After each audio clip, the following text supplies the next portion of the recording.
चिंटू शाम के वक्त झील के किनारे खड़ी है, उदास मगर खूबसूरत धन सुनती है। करीब से चिंटू की आंखों पर इन जैसे ही वो हैरत में पड़ती है।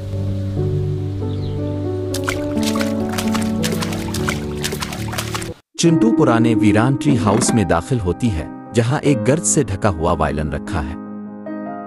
एक अक्लमंद अल्लो खिड़की के करीब बैठा इसे देख रहा है। चिंटू गांव के बुजुर्गों के सामने खड़ी वायलन की कहानी सुनाती है। जानवरों के करीबी, कुछ हैरान, कुछ जज्बाती।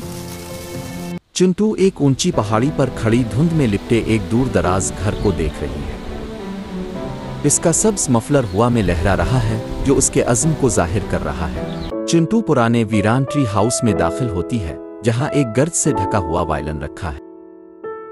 एक अक्लमंद अल्लो खिड़की के करीब बैठा इसे देख रहा है।